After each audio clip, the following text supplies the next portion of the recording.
just gonna start doing it. So, got my pallidflorum here that I haven't really looked at in a long time. Actually, it's in a bunch of yarn. So I added yarn and biochar to see what would happen. It's been like somewhat happy. It slowed down after I took it out of the other medium that I had it in. I'm not sure if it's because it wasn't getting fed enough, but yeah, I think it's ready for something else. Growth has kind of slowed down a little bit. It put out a flower or inflorescence, but the leaf size got a little bit smaller. So the newest leaf, let's see, where's that? Newest leaf is right here. So you can see how it's shrunk down a little bit, and it's been in here since February, so it's been about 6 months. Usually I'll try something for at least 6 months before I decide to move it out. Let it get a couple leaves because you can't really tell what's gonna happen. So yeah, let's pull it out, let's see what we got. Oh wow, here we go. So you can see that there's still some medium left over from the last pot it was in. So it was in a mix of leca, we've got some coconut husk, and it was watered pretty frequently. It's a polyester yarn, by the way. There's some pumice and biochar. The idea is that the yarn doesn't hold any nutrients, but the biochar should hold something.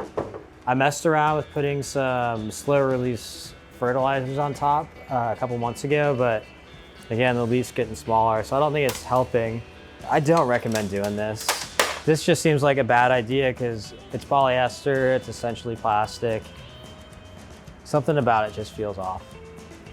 But I'm not gonna remove anything because I don't like taking stuff away from the roots.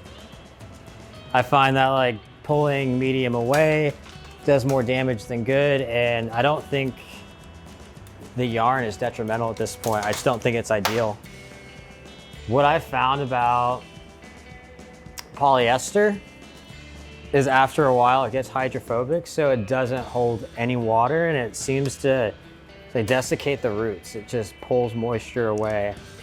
Like you see up here, everything's just dried out. This was a test just to see what would happen. Oh God, I'm slipping. Not that much bigger. Shoot. Yeah, you can cut it. So it was originally in this.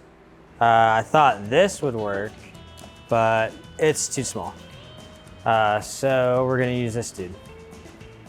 This is orchid bark, cocoa husk, perlite, biochar, a little bit of pumice, but like, you don't gotta make it complicated. You can just get an orchid mix from your local home center and mix it with potting soil. Maybe 2 parts potting soil, 8 parts orchid mix, and that's fine. This is like not what I recommend. This needs to be watered, at least once every 2 days.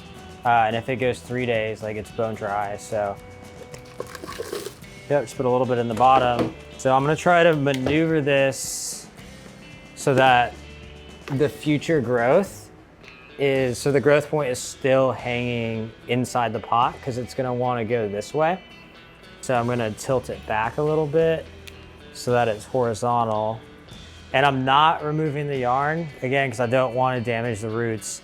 And I don't think the yarn is actually hurting the plant. I think it's just not helping. And it's so airy in there, once I get some of this mix around it and it stays completely wet and soaked in there, it might actually help it because it's so airy.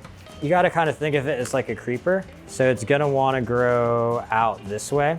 And this way, as it grows, new roots will want to drop out from beneath where the growth point is, and it just gives it more medium to grow into as it ages.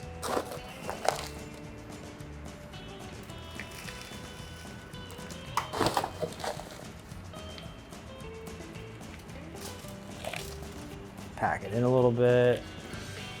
Cool, that's pretty much it.